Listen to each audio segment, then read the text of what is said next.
November 1983, 6 armed robbers slipped into a maximum security warehouse near Heathrow, hoping to steal over £1 million in cash. I thought to myself, well, you know, are they going to just take the goods and go, or are they going to kill us at the same time? They poured the petrol down over my chest, and I was told in no uncertain terms, if the alarms went off or the police turned up, they'd put a match to me and put a bullet through the back of my head. What they got away with was gold bullion worth a staggering 26 million. But how did they do it? This is the brutal story of the Brinks Mat bullion heist and the hunt for the missing gold.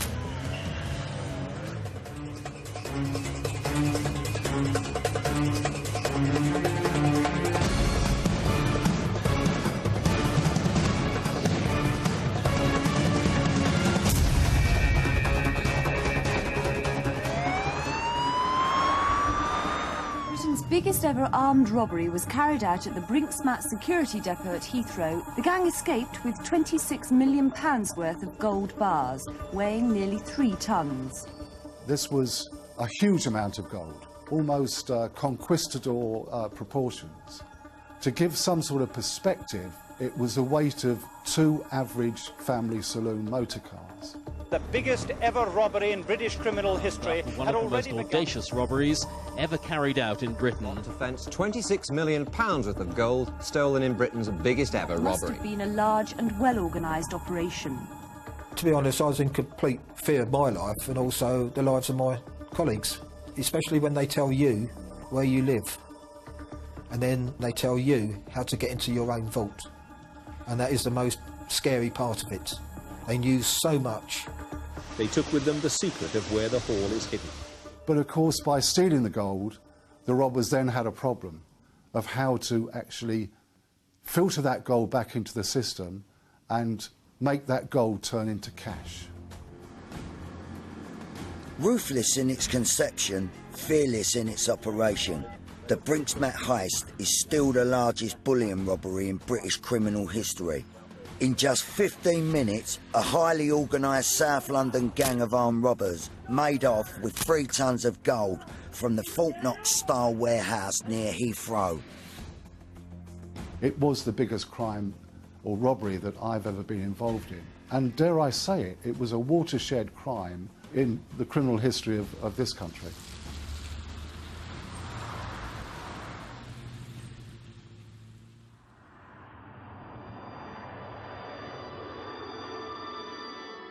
Saturday morning in November 1983, the start of the early morning shift at the Brinks Mat warehouse. Security supervisor Mike Scouse had to wait until precisely 6:30 AM to open the doors to his team of security guards. Robin Risley, Richard Holliday, Peter Bentley and Ron Clark. Being based at Heathrow Airport, we handled a lot more high-value goods. We handled banknotes, we also handled diamonds, gold bars, precious metals and anything of high value. Every day was different. Some days it was pennies, other day it was millions. When you pick up, say, £5 million, it doesn't register as £5 million. To be honest, you didn't worry about the value. You worried more about the pound in your back pocket, because the pound in your back pocket belonged to you. Once in, the security guards went about their normal duties. One of the lads was making the tea, as per usual, and the others were getting their bits and pieces together, security equipment, etc. We then got the various books out and the keys, and we started to discuss what was going on. We're going through the airway bills and sort of just doing a rough calculation, and we realised there was an awful lot of gold to be moved that morning. And the vehicle that had been allocated couldn't really take the weight, it was just over 3 tonne. The gold had been delivered to the warehouse in 76 stacked boxes on pallets shortly after the security guards had clocked off work the night before. It was a staggering amount they were expected to handle that day. The doorbell went at about 20 to 7, so I then went downstairs and saw Tony Black outside. He was on his own, so I opened up the door. Not for the first time, a 5th member of security, Tony Black, arrived 10 minutes late. He looked a little bit dishevelled, like he'd just got out of bed. His timekeeping wasn't one of the best. No sooner he was upstairs, he said, "Oh, his son dying, to go to the loo. I'm going downstairs." I'm going downstairs. As Mike Scouse busied himself in the radio room trying to figure out how best to transport the gold to the airport, the other security guards were gearing themselves up for the task ahead, but they were all about to have their peace shattered. Tony Black joined me. He was rolling a cigarette. And all of a sudden there's an almighty commotion going on. Next thing, this voice said, "On the floor." And I looked round, and there was a guy with a trilby hat on, with a gun. And I thought, well, what the hell are you doing here? And a hood or bag was placed over the head. I was then asked to put hands behind the back, and handcuffs were put on quite hard. And then I just laid there. I could hear these tables and chairs being kicked over, and then I just turned round and there's this man running at me with a ski-type balaclava mask on, holding a semi-automatic pistol in his hand. He was yelling at me in no uncertain terms to get down on the floor. And that's when I looked at Tony Black and I just said, "Who the blankety blank's he?" Then next minute, we're both on the floor. I'm handcuffed, hooded, got a good kicking as well. Robin Risley was also getting a similar treatment, but why had the gang singled these two out? Brinks Mat was no ordinary warehouse. It was one of the most secure buildings in Britain, containing 3 of the world's toughest safes. To get to them once inside the warehouse, it was necessary to pass through a locked and alarm vault door, using 2 sets of keys and combination numbers, and then through a gate. Once inside the vault, the safes could only be opened by a further set of keys and combination numbers. The building was protected by several alarm systems. No single employee of Brinks Mat knew which keys and which combination of numbers deactivated all the doors or alarm systems. But these robbers knew exactly who they needed to get to the cash. I think I was able to get my combination to work. Robin wasn't. He gave me his combination and I still couldn't get it off, so then he was forced to do it. They then sat me on a metal box and one man forcibly holding me down with a gun in my ear.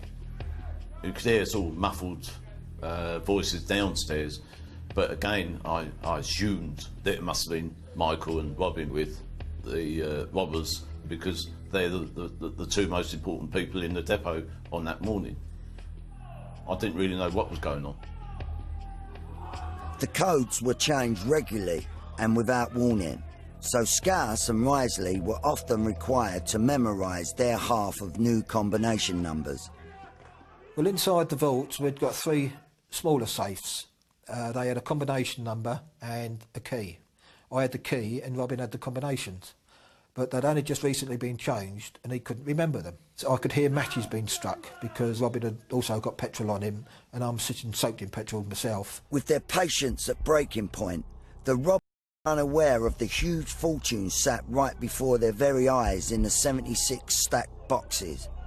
Instead, they were intent on the 3 large safes containing over £1 million in cash. But Risley was in a panic and simply couldn't remember the combination.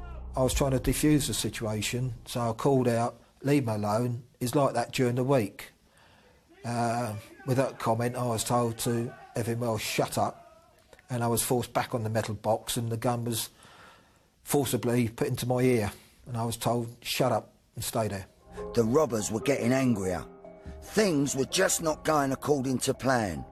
At that point, they looked around to see what else they could take. But the robbers were about to commit a crime that would rewrite British criminal history.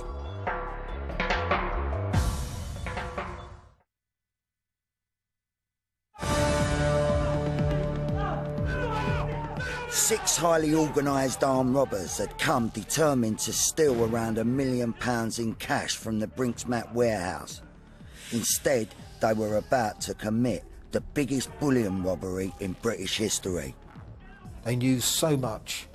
To be honest, I could have written down the combination numbers, given them the keys, and sat upstairs and had a cup of tea. They told me how to get into my own vault. They were very well practiced in what they did. It was a military-type operation, driven by adrenaline and armed as well. The criminal world in London in the 80s was highly organised. They had a distinct hierarchy of criminal, and those type of criminals that were committing armed robbery on an organised scale were top of the tree. There's a lot of shouting going on inside the vaults, and then they obviously found the gold bullion that was there. Having violently terrorised the guards, they stumbled across 6,800 pure gold ingots, each weighing just under 400 grams, and each bar worth around £3,000. The haul was getting on for 3 tons, with a value in the region of £26 million. Now, the gold was inside the vaults. It was on pallets. So then they said, who can open the shutters to let a vehicle in? And I said, Tony Black. Black was ordered to open the shutter doors as a vehicle drove in. The pallets stacked with bullion were quickly loaded onto the vans. I was lying there, I had no idea what they'd come for, and then all of a sudden, all you heard was bang, bang, bang. And I thought, oh my God, they're taking the gold. I still didn't know at the end of the day whether we would all live or die. And I just said to one of them, you load it a bit quicker than we do. And I just told him in no uncertain terms to shut it. And all of a sudden, we heard this voice saying, thanks ever so much for your help and have a very nice Christmas. As the engine noise slowly faded into the distance, the guards were left with nothing but silence. I then gave it a couple of minutes, then I called out to all the lads and all of them answered, so I knew that they were all alive and in one piece sort of thing.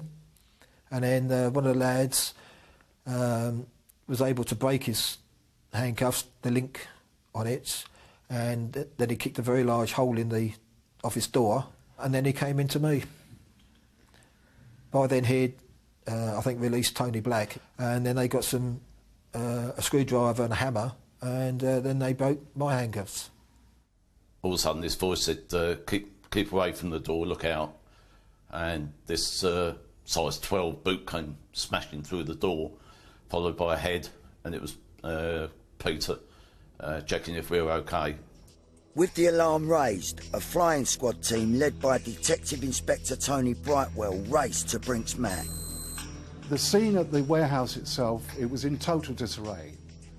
There was upturned chairs, there were masks, gags, ropes lying all over the place. There was an unbelievable stench of petrol, where petrol had been poured over the guards. The whole thing was in disarray. I should point out that the robbers had carried out this robbery and got away from the premises in a matter of 15 to 20 minutes. This was high-speed stuff. Crimes such as this cannot happen unless you have someone working for you on the inside. Now, that could be someone that was on duty at that time, it could be another person in the employ of Brinks Mat, or it could be someone that's left the company. But it's right to say that even in the first minutes of us being informed of this crime, we were focusing on an inside agent. As far as the other guards are concerned, and specifically Michael Scouse, it's fair to say that they were regarded from the early moments as being involved. Until they can actually get a suspect or charge a suspect, then basically all 6 of us were suspects. Well, being the key man, not only did I have some of the combinations and the keys, I also had some of the passwords for the alarm companies. So I was number 1 suspect, if you like. Their houses were searched, certain items would have been taken. They would have been interrogated quite forcibly to see if they were involved. They were put through the hoop, make no mistake about it. Instead of being taken to the hospital, I was taken up to Hounslow Police Station, where they took off all my clothing for forensics. Scouse was under investigation for several days, and it culminated in the flying squad arresting him on suspicion of being involved in this robbery. One would ask me a question and then I would try and answer it, and then one of the others would jump in and said, 5 minutes ago you said. So then my brain would start to backtrack, what did I say 5 minutes ago? Somebody had set me up, and that was what was at the back of my mind, who's done it?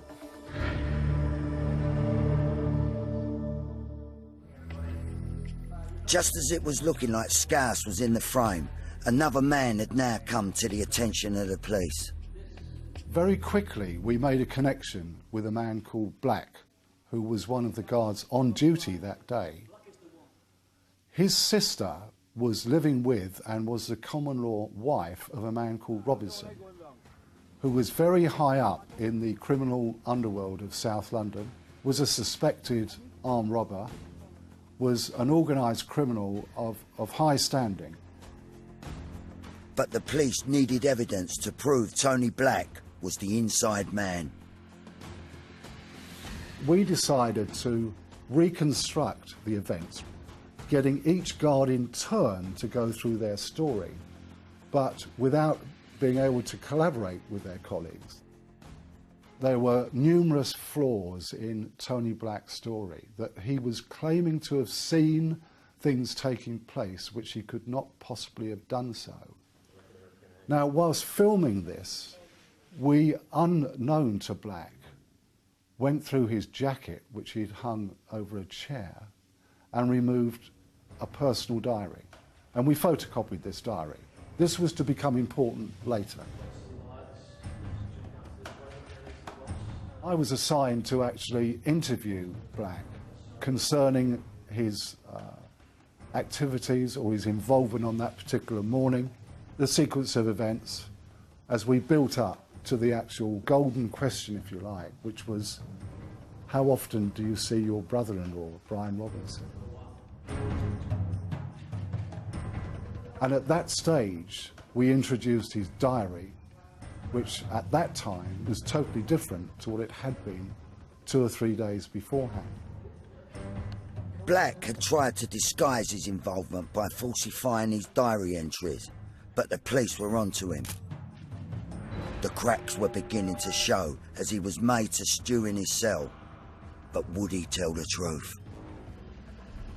Meanwhile, news of the heist had already made headlines around the world. The story shook the global gold market. The hunt for the missing bullion was well underway, but would the gold disappear without a trace?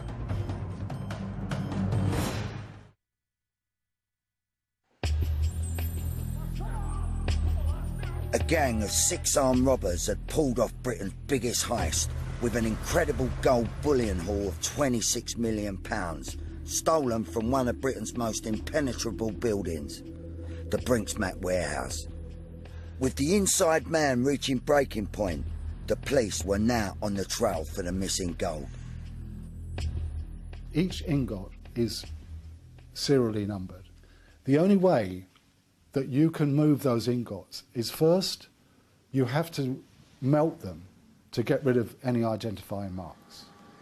But then you have to mix it in a certain way with copper, with coin, brass, in order to disguise it even further, because the only way that gold is acceptable, really, coming back into the market, which has to happen here, is if it's sold into the market as scrap gold. 15 days after the robbery, the police got a major tip-off. A man would pick up a smelter from a manufacturer in Worcester, capable of melting 36 kilos of gold bullion at any one time. The police set about following the smelter, but managed to lose track of it. It was a huge blow to the operation. Back at Scotland Yard headquarters, The police were piling the pressure on Black. £26 million worth of gold had been stolen and they desperately needed a confession. It was a very difficult case and really hinged on turning one man, which was Black. So later that evening, when we brought him out of the cell again, we saw a totally different Tony Black. It was then that he said, "I want to tell you the truth." The flying squad now had their man.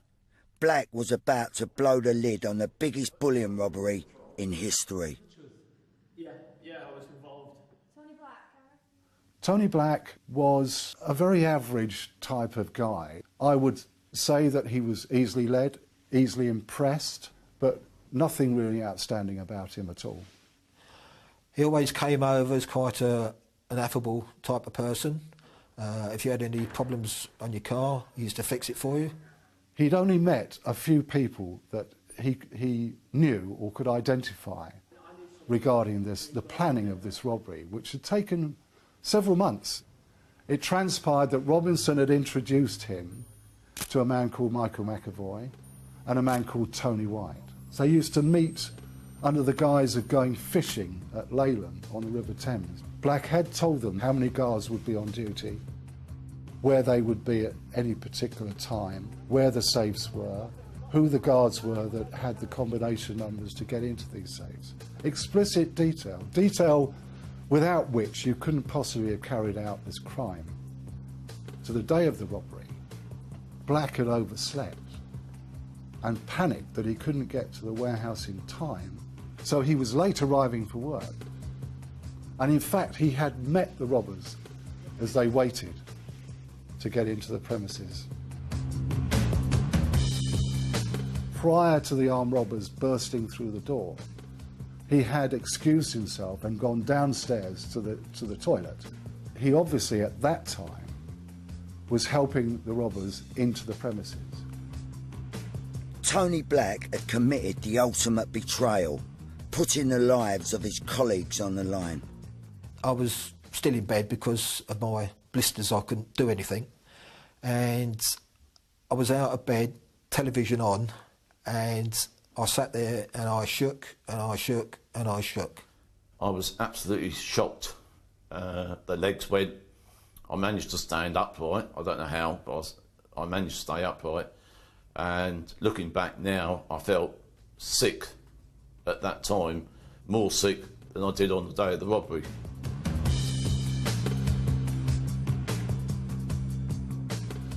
With the help of the newly recruited police supergrass, Tony Black, detectives were now certain of some of the key players. Brian Robinson, early 40s, the criminal mastermind, otherwise known as the Colonel. Mickey McAvoy, late 30s, 5'8", and leader of the attack team. Tony White, close on 40, foot soldier, built to cause trouble, serious trouble.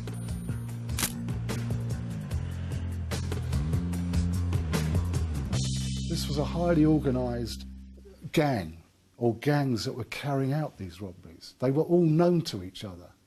People knew that this gang had done that particular job and that person had been behind that particular job. So in terms of professional crime, it was known to the police that Robinson and McAvoy were heavily involved in armed robbery. Whilst Robinson, McAvoy and White were arrested and questioned by the police, the pressure was on detectives to find the missing gold. 7 months after the robbery, the police got another breakthrough when a man by the name of Kenneth James Noy was brought to their attention. They were back on the gold trail.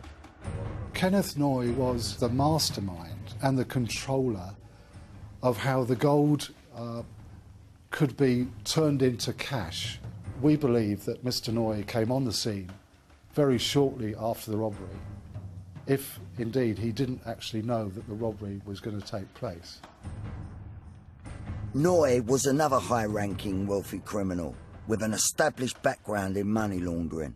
Noy had travelled to Jersey and had purchased 11 gold bars, exactly the same weight as the gold bars that had been stolen from the Brinks Mat robbery.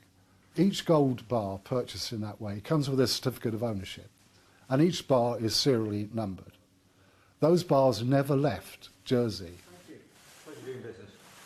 But what Noy was obviously doing was buying those gold bars to get the documentation that went with those gold bars, so that he could move 11 gold bars from the bullion robbery around at any one time without raising suspicion should he be questioned or stopped. Despite Noy's best efforts to avoid any suspicion, he was very much on the flying squad's radar. Undercover police officers were watching Noy having secret meetings with a man called Brian Reeder. Reeder was calling at Noy's premises on a almost daily basis. And every time these two met, we ascertained that a very heavy bag was going from Noy to Reeder. Now, my team worked on this for several days and eventually followed Reeder to Hatton Garden. From there, they saw the same bags being taken down to Bristol, to a company called Scadlin. It was their job to then mix it with base metal, copper, brass, to give it the appearance, if they could, of scrap gold, and then sell it on the open market. And invariably, in this case particularly, a lot of this gold actually ended up back with Johnson Matthey, the people that originally lost the gold in the first place.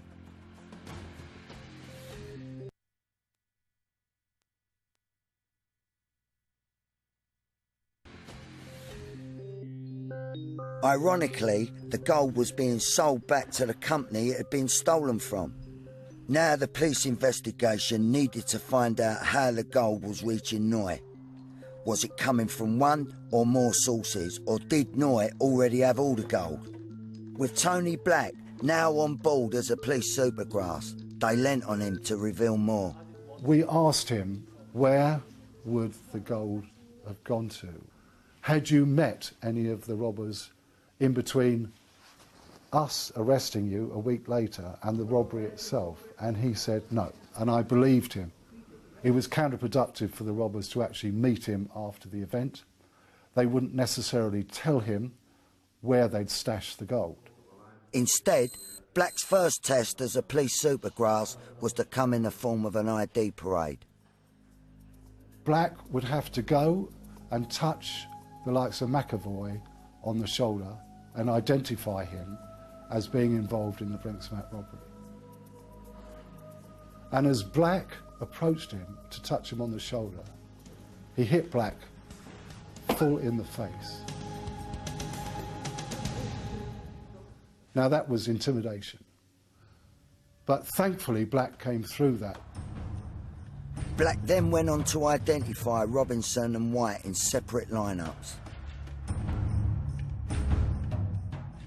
Black was sent to trial at the Old Bailey. He was sentenced to 6 years in prison for his part in the Brinks Mat heist. He then testified 8 months later along with Mike Scouse against Robinson, McAvoy and White, who had pleaded not guilty at the Old Bailey for the armed robbery of Brinks Mat. It was very tense in there. They were only a few feet away. They were surrounded by police officers and prison officers. I think they were trying to stare me out. The jury found Robinson and McAvoy guilty, sentencing each of them to 25 years in prison. I was quite pleased that they got a long sentence because the amount of violence and what they were capable of to myself and to the rest of the crew, they got what they deserved, to be honest.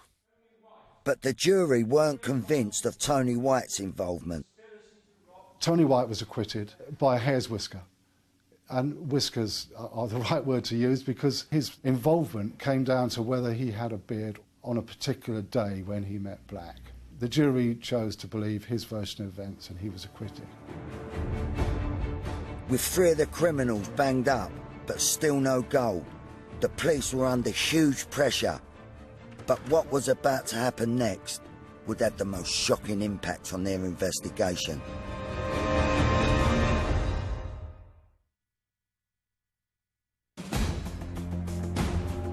After the conviction of gang leaders Robinson, McAvoy and Supergrass Tony Black, Scotland Yard detectives desperately needed to track the missing gold. They had already established that from Kenneth Noye's house in West Kingsdown, Kent, Brian Reader was collecting the gold and delivering it to a small office in Hatton Gardens, London. From there, the gold was being transported down to Bedminster, near Bristol, to a small bullion company called Scadlin, where it was bought, smelted and resold back to the open market as scrap gold. Now, a huge amount of cash, obviously, would be generated by disposing of this amount of gold. Scadlin, obviously, would have to pay for this gold. And they were a very small operation in a very small suburb/village on the outskirts of Bristol. In a 6-month period between August 1984 and January 1985, Scadlin had disposed of a staggering £13 million in gold. They'd risen from the verge of bankruptcy to one of the primary dealers outside the main Johnson & Matthey in scrap gold. So this was a huge amount of business running through this very small company, because Scadlin have to pay for this gold. And the money then goes back to Noye and is disseminated to the various interested parties and criminals whose gold it belongs to. Now, in order to do that, they relied on a very small bank, a local bank, a branch bank, and this bank had to generate large amounts of cash on almost a daily basis. So in order to assist this or facilitate this, the bank had to send to London to get vast or large injections of cash to their operation in Bedminster, Bristol. We found out that a lot of this money was brand new £50 notes. The A24 series of brand new £50 notes. Knowing these £50 notes were directly linked to the gold, all the police had to do now was to determine how the gold was reaching Noye in the first place. A decision was taken in the higher echelons of Scotland Yard to insert officers into Noye's premises to discover if Noye had any other gold buried or hidden in his grounds or on his premises. We had to enlist the help of rural SAS-trained officers. Detective Constables Neil Murphy and John Fordham were put on the operation. John and myself arrived about 5 p.m, got ourselves ready to spend a whole night at the property, if necessary. We were expecting Reader to arrive at Noye's house that night. We were expected to witness the handover of gold. And we were given the signal to enter the property. We're over the wall and into the property, John and myself together, and as trained, moving slowly through the garden up towards the property. And when we just about got to the sort of area we'd want to be, where we could observe the cars and perhaps the doors, we were surprised by the dogs. Little did they know that Noye's 3 Rottweiler dogs were loose on the grounds. Afraid the dogs were going to blow their cover, Neil Murphy decided they should call a stop to the operation for that night. I gave John a nod and I started to move away to leave the property. And when I got to the fence, which was about 20 yards away, I climbed up using a tree. I was able to climb up onto the fence, and I knew once I dropped down the other side, I was totally safe. I assumed John had done something very similar and was somewhere else on the property. We couldn't talk to each other on the radio because we didn't want to make any noise. And I paused for a few seconds while I was on the fence, looked back towards where I last saw John, and the torches were in that area, and the dogs were still barking. So I shouted, trying to get Noye and Reader to make the decision to leave. I shouted at them to shut the dogs up, pretending to be one of the neighbours of the properties where I was standing next to. Then the torch started to come my way a little bit, come towards me. So because of that, I made a decision to leave the property, and I jumped down into the garden and made my way back towards the front of the property. Murphy had aborted the mission, but something was wrong. There was no sign of his colleague. I got in a position where I could best see what was happening, and I could see two men standing over someone who was obviously on the ground. One of them shouted something about blowing your head off, and it was at that point that I realised this is a shotgun he's got. And I transmitted that to the guys listening, and the signal was given immediately then to enter the property. With their surveillance operation blown, the flying squad burst onto Noy's grounds. One of the officers from the flying squad and one of the officers who we'd taken over from, one of the surveillance officers, were looking after John, and one of the guys told me, it looks like he's been stabbed. And I remember saying to the ambulanceman that, you know, well, he's breathing, and I was actually feeling very positive. But the ambulanceman said, no, he's not breathing, it's the oxygen we're giving him is pushing his chest out, doing the breathing for him. We were in like a waiting room in the casualty at the hospital. One of the senior officers came into the room and told us that John had died. That's how we found out. John Fordham died of 11 stab wounds after a ferocious attack. Kenneth Noy was arrested at the scene. Reader was arrested fleeing from the property. But from the police point of view, simply because of his professionalism, he was a huge loss, and there was a big empty hole. I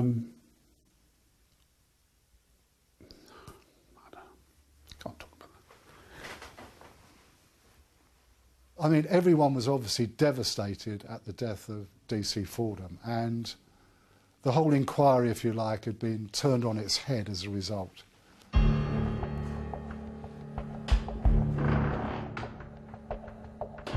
With Noy in police custody, his house and grounds were searched.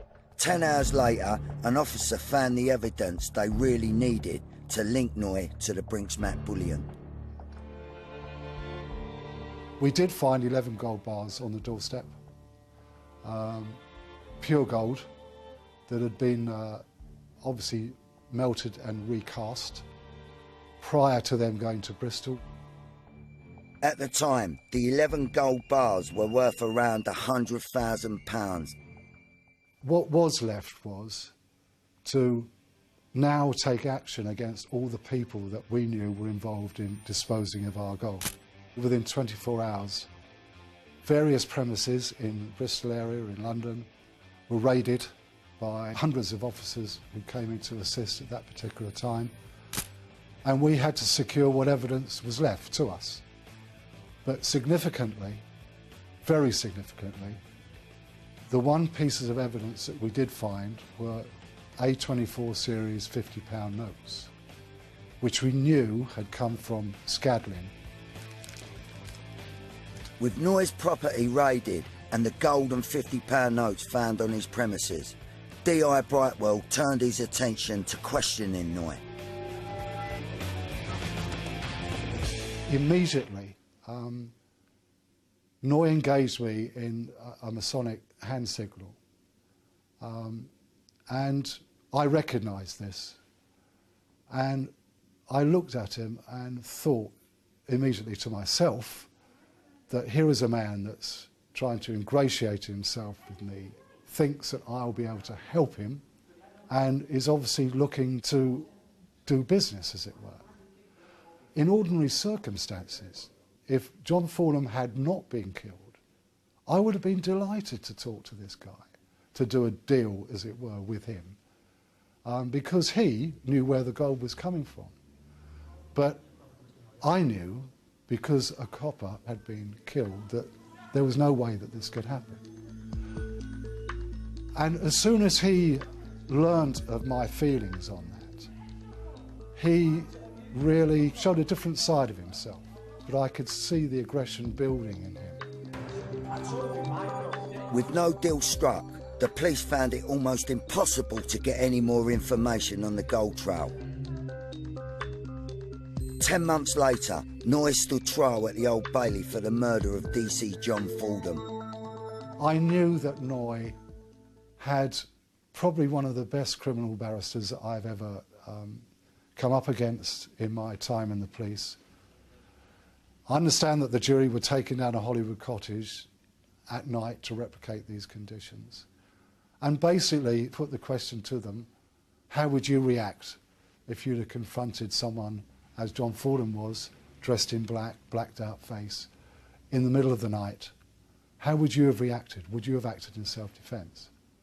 And the jury chose to go down that route where they agreed it was self-defence and acquitted him of murder. John Fordham, when all said and done, was unarmed.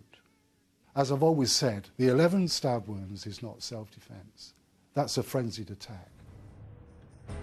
It was a confident Noy who strolled back into the Old Bailey 5 months after his acquittal for the murder of John Fordham. This time he was facing charges for handling the Brinks Mat bullion and a second charge of conspiracy to evade VAT. Would Noy be able to walk free this time? First and foremost, we have to convince the jury that this gold is from the Brinks Mat robbery. And we do that by proving that it's fine gold, i.e. the 4 nines gold, 99.99% gold. Now, once you've done that, you're halfway there to proving circumstantially that this gold, although the numbers had been obliterated from it and any identifying mark taken off it, must have come from the bullion robbery. But the real clincher for me was the A24 series notes, because after his arrest, it gave us time to look at the accumulated wealth of people like Noy and other associates. They all linked together through these A24 series notes. The jury found Kenneth Noy guilty, both of conspiracy to handle Brinks Mat gold and VAT fraud. He was sentenced to 14 years in prison. The only saving grace through the whole thing was the fact that he was convicted of handling the gold. I think if he'd walked free from court on that, having killed John, that would have been devastating.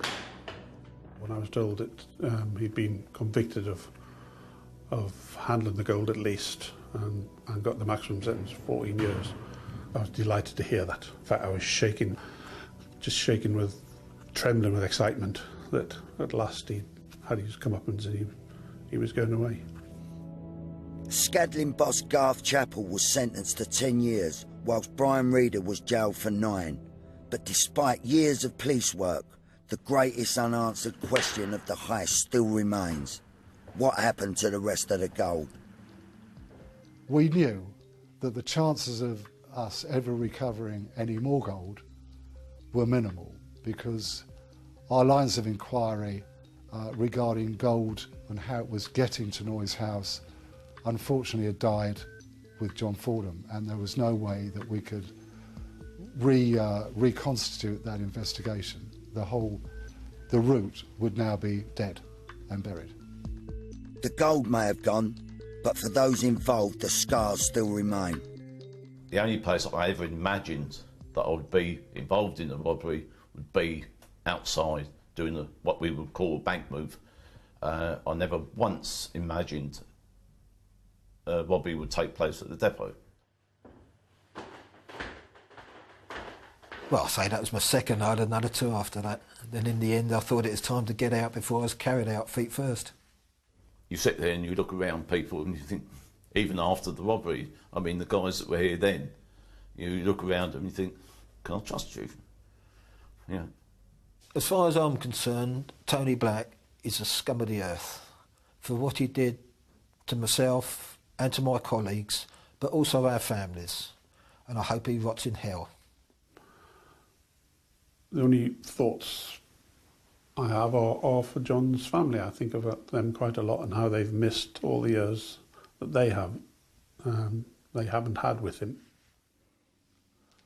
As far as recovery of the gold was concerned, the 11 gold bars found at Kenneth Noy's house was the only gold ever recovered from the bullion robbery. Now that's 11 gold bars out of 6,800 gold bars.